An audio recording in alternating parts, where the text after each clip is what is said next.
Buenos días, mi nombre es Carolina Guarneri, soy médico cirujano, asistente de la Clínica Quirúrgica A del Hospital de Clínicas y soy también integrante del capítulo uruguayo del American College.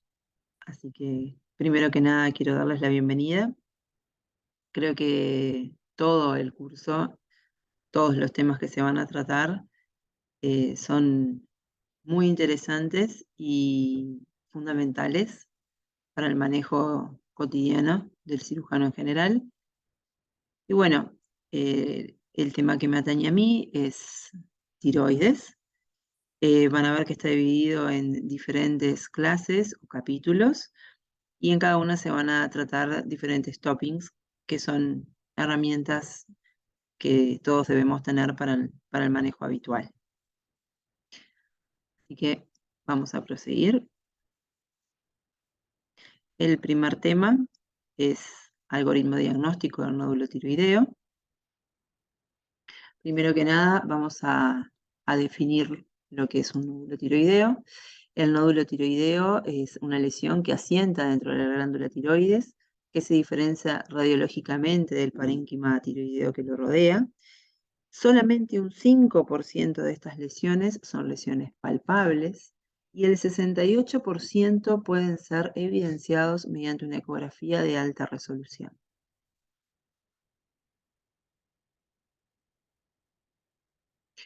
Desde el punto de vista etiológico, tenemos dos grandes grupos, los nódulos benignos y los nódulos malignos. Los nódulos benignos son aquellos considerados como nódulos coloides, adenoma folicular, quistes simples o hemorrágicos y la tiroiditis en general, en tanto que los malignos, por orden de frecuencia, son los carcinomas papilares, foliculares, medulares, anaplásicos y los linfomas.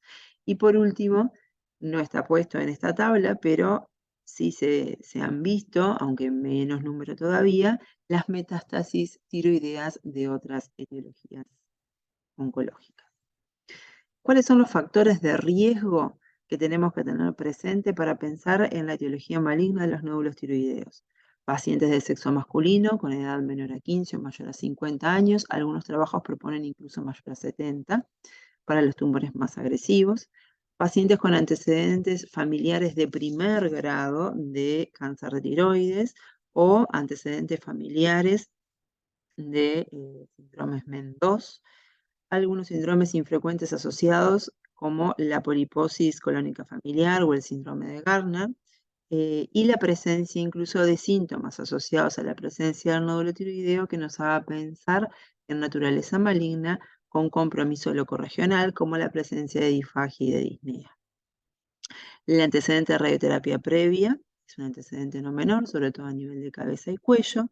Las lesiones de aparición reciente con un crecimiento rápido e indoloro, y aquellas lesiones que están fijas a estructuras vecinas. ¿Cómo seguimos entonces con la valoración de estas lesiones? Lo primero que vamos a solicitar es una TSH únicamente. En función del resultado de la TSH es cómo vamos a proceder.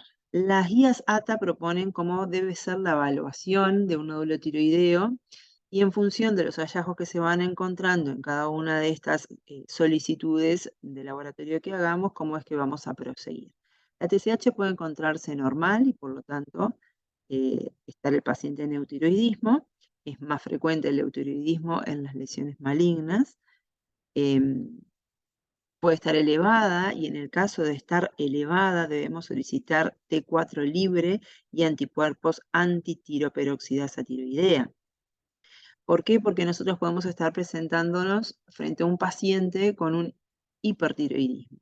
Recordar que la enfermedad de Hashimoto está asociada o ha sido asociada a el cáncer de tiroides. Muchos trabajos proponen que pacientes que tienen enfermedad de Hashimoto diagnosticada con nódulos tiroideos en la evolución, que han sido sometidos a cirugía por diferentes motivos, la pieza quirúrgica revela cáncer de tiroides asociado.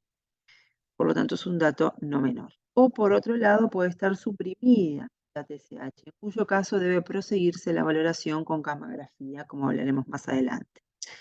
¿Podemos solicitar tiroglobulina y anticuerpos antitiroglobulina? Bueno, no se recomienda el uso de estos en forma sistemática. ¿Por qué? Porque la tiroglobulina aumenta en forma directamente proporcional a la ingesta de yodo y al volumen glandular.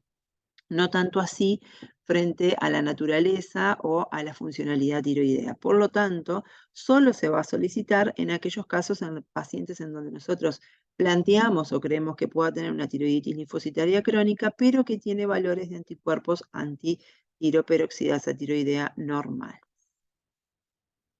La calcitonina. La calcitonina tiene un valor normal de 10 picogramos mililitros y puede estar entre valores de 50 a 100 o superiores a 100. ¿Cuándo? Entre 50 a 100 se considera un valor indeterminado y por lo tanto debe repetirse la medición y también puede estar reflejando falsos positivos. Por lo tanto, la repetición es fundamental. Falsos positivos, ¿por qué? Porque valores entre 50 o 100 se pueden ver asociados a tumores endocrinos pancreáticos, pulmonares, insuficiencia renal asociada o tiroiditis autoinmune. Ahora bien, cuando los valores superan los 100 picogramos mililitro, es patognomónico de cáncer medular de tiroides. ¿Cuándo debe solicitarse? En forma sistemática en todo paciente con historia familiar de primer grado de cáncer medular de tiroides o síndrome medular asociado, síndrome endocrino, perdón, un MEN2 asociado. Cuando tenemos sospecha de que sea un MEN2 sin diagnosticar o sospecha de un cáncer medular de tiroides o una PAF sospechosa pero no concluyente con un cáncer medular de tiroides con una ecografía que sí lo predice. Respecto a la imagenología, hablamos ya de la gamografía. La gamografía lo que permite es valorar la funcionalidad en el nódulo tiroideo y detectar áreas de autonomía, como se ve en la figura que se expresa arriba a la derecha de la pantalla. La gamografía puede solicitarse en hipertiroidismos clínicos o subclínicos, ¿sí? Entonces tenemos ahí los nódulos fríos y los nódulos calientes, siendo los calientes los más evidenciados frente a tiroiditis o enfermedades autoinmunes asociadas o tirotoxicosis. Respecto a la tomografía por emisión, respecto a la tomografía y a la tomografía por emisión de positrones, no deben ser empleadas en forma rutinaria frente al estudio de patología nodular tiroidea. La tomografía queda relegada al estudio preoperatorio de algunas enfermedades tiroideas como el bocio, o frente a la valoración de extensión locorregional, sobre todo en aquellos que asocian elementos de compromiso locorregional que deben ser evaluados en forma preoperatoria integral. La tomografía por emisión de positrones, por otro lado, se utiliza sobre todo la 18-FFDG y se sabe que la captación focal, como se evidencia en la imagen, abajo a la derecha, tiene un riesgo asociado de un 35% de malignidad y tiene indicaciones precisas. Sobre todo el PET se utiliza en aquellos pacientes que ya han tenido intervenciones previas, que tienen elementos de recaída, ya sea local o regional, y que deben ser valorados en vistas a poder evaluar cuál será la conducta a seguir. Sin embargo, muchas veces ha sucedido la aparición de incidentalomas en el contexto de la solicitud de un PET 18-FFDG por otra patología oncológica. La ecografía, por su parte, también tiene indicaciones precisas. No se debe utilizar la ecografía en forma sistemática como método de screening en todo paciente que acude a la consulta médica. Cuando la solicitamos frente a la sospecha clínica de nódulos tiroideos, frente a la presencia de incidentalomas que han sido diagnosticados por otros métodos, como el PET, al cual mencionamos anteriormente, frente a la presencia de pacientes con factores de riesgo asociados, por ejemplo, alto riesgo por enfermedad o historia familiar de cáncer de tiroides, adenopatías cervicales de aspecto patológico asociada, y no debe realizarse como screening, como dijimos anteriormente, ante la presencia de cualquier nódulo palpable o en pacientes que no tengan factores de riesgo. ¿Qué nos importa y qué es lo fundamental de la imagenología? El informe. ¿Qué datos tiene que tener un buen informe ecográfico? Primero, el tamaño, y el tamaño en sus 3 dimensiones. No nos sirve 1 o 2 dimensiones. Deben ser informadas las 3 dimensiones, ¿sí? Incluyendo el halo, si existiera. Para el seguimiento entonces de estos pacientes, de estos nódulos tiroideos desde el punto de vista ecográfico, se considera un crecimiento significativo, un aumento superior al 20% en cualquiera de sus diámetros, y por ahí la importancia de que sean informados los 3, o un incremento mayor al 50% de su volumen, con un aumento de 2 milímetros en al menos 2 dimensiones. Así que es fundamental que se informen las 3 dimensiones en cuanto al tamaño ecográfico de la lesión. Respecto a la forma, nos interesa la orientación, la forma, los márgenes, la presencia de calcificaciones, la vascularización, las relaciones de la lesión y la presencia de adenopatías. ¿Qué nos importa de las adenopatías?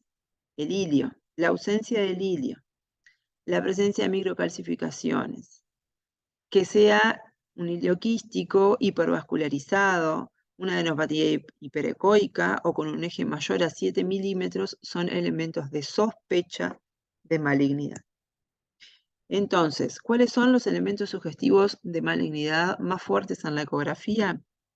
La hipoecogenicidad tiene una especificidad del 78%. Es la imagen de abajo a la izquierda. La imagen que le sucede, lo que podemos evidenciar son márgenes irregulares, ¿sí? Con una especificidad de un 92%. Luego, las microcalcificaciones, como se evidencian en la imagen que estoy marcando, las microcalcificaciones tienen una especificidad de un 69%, y no hay que confundirlos con fenómenos de reverberancia que pueden evidenciarse en algunas lesiones solidoquísticas. Y la forma, el tamaño más ancho que alto, como se ve en la última imagen abajo a la derecha, tiene una especificidad de un 71%. Todos estos son patrones ecográficos del nódulo tiroideo que reflejan riesgos de malignidad y que han sido tomados por la guía ATA del 2015 como elementos de relevancia ecográfica.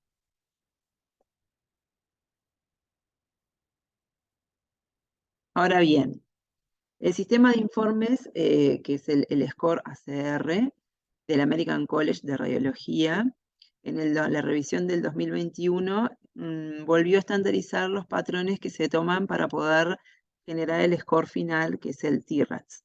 Es decir, dependiendo de los hallazgos en cuanto a la composición, la ecogenicidad, la presencia de microcalcificaciones, eh, los bordes en cuanto a los regulares y en cuanto a la extensión, se le asigna un puntaje a cada uno de ellos y la sumatoria de ese puntaje lo que refleja luego o se traduce es en el score de TRATS que va a ser asignado.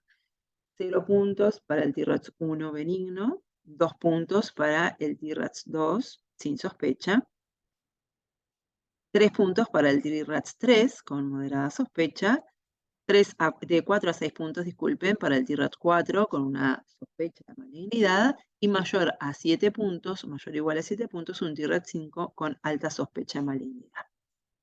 Esto es lo que venimos mencionando, el riesgo de malignidad asociado dependiendo de los factores que encontremos en la ecografía. Por ejemplo, abajo a la izquierda, una imagen quística típica con elementos típicos de benignidad, y la más superior, las de alta sospecha de malignidad, imagen con microcalcificaciones, hipoecogénica, con bordes irregulares o con lesiones de tipo adenopatía sospechosa asociadas. ¿Esto qué es lo que nos marca? ¿Cómo es que debemos seguir estos pacientes? Es decir, desde el TRATS 1 al TRATS 5, si simplemente no lo puncionamos y hacemos seguimiento clínico exclusivo, como en el TRATS 1 o 2, si debemos puncionarlo, como el TRATS 3 al 5, dependiendo del tamaño de la lesión, cómo es que vamos a proceder. Entonces, ¿cuándo se realiza la punción aspiración de aguja fina? No debe de ser realizada en forma sistemática con finalidad diagnóstica en nódulos quísticos puros, en lesiones espongiformes clásicas, parcialmente quísticas, sin componente sólido excéntrico y con ausencia de signos de sospecha. Debe realizarla en los TRATS 3 o mayores, o en pacientes con factores de riesgo asociados y en pacientes que se han realizado PET por otros motivos con captación focal con un informe de un incidentaloma tiroideo. ¿Qué pasa con las lesiones inferiores a 1 centímetro? Si existe evidencia de extensión extratiroidea, metástasis o linfopatías cervicales de alta sospecha asociadas, deben puncionarse. Pacientes jóvenes con factores de riesgo asociados deben puncionar. La ATA es clara en cuanto a que no debieran puncionarse lesiones inferiores a 1 centímetro, porque muchas de ellas hacen diagnóstico de microcarcinomas que son pasibles de seguimiento con vigilancia activa, como hablaremos más adelante. La escuela japonesa, sin embargo, si bien está a favor del seguimiento activo, no lo realiza sin una punción citológica mediante. Por otro lado, contamos con los paneles moleculares. Los paneles moleculares constan de paneles nacionales, paneles que lo que hacen es detectar mutaciones a nivel genético, aquellas que han sido más asociadas al cáncer de tiroides, como el BRAF, el KRAS, HRAS, NRAS, y translocaciones de genes como el RET-PC, el PAX8 y el PAR-gamma. Es importante tener claro que los paneles moleculares no hacen diagnóstico por sí solos, sino que aumentan la precisión diagnóstica del sistema Bethesda y permiten establecer conductas, sobre todo en los Bethesda 3 y 4. En suma, ¿cómo debemos actuar en función de los hallazgos? Tenemos un paciente con un nódulo tiroideo, solicitamos un perfil tiroideo. Si ese perfil tiroideo refleja valores normales o, por otro lado, elevados, debemos solicitar una ecografía tiroidea. Si la ecografía tiroidea no evidencia lesiones, entonces no hay necesidad de puncionar y se sigue con seguimiento clínico estricto, y luego, en función de cómo haya sido formada esa ecografía, de TRATS 1 al 5, ¿cómo es que vamos a proceder? El TRATS 1 no requiere punción. El TRATS 2 requiere punción siempre y cuando la lesión supere los 2 centímetros. El TRATS 3 se punciona con lesiones mayores a 1,5 centímetros o con pacientes que tengan factores de riesgo asociados. Y el TRATS 4 y 5 deben puncionarse siempre y cuando el tamaño de la lesión supere el centímetro, teniendo presente que pacientes con lesiones menores a 1 centímetro pueden ser pasibles de seguimiento activo con o sin punción previa. No hay consenso internacional al respecto. Del punto de vista de la citología, en función del resultado citológico, es decir, el score Bethesda, ¿cómo es que vamos a manejarnos? Por supuesto, los malignos, el Bethesda 6 va a cirugía de inicio. Y luego tenemos el Bethesda, los que no son diagnósticos, en donde hay que repetir la función. Y acá, un dato no menor, es que la ATA ha hecho una revisión en donde ahora propone no esperar 3 meses, como se proponía anteriormente, para hacer una nueva función, sino que con 15 días basta. Las lesiones que son típicamente benignas no requieren una nueva punción, ni requieren cirugía, sino que van a ir a seguimiento clínico ecográfico. Y luego tenemos los Bethesda 3, 4 y 5, que siguen diferentes recomendaciones, es decir, la asociación de paneles genéticos para poder establecer conductas, si es que podemos contar con los mismos, o irán a cirugía, como mencionaremos más adelante. Con esto concluimos la primer clase y estamos a la orden ante cualquier consulta que quieran realizarnos. Muchas gracias.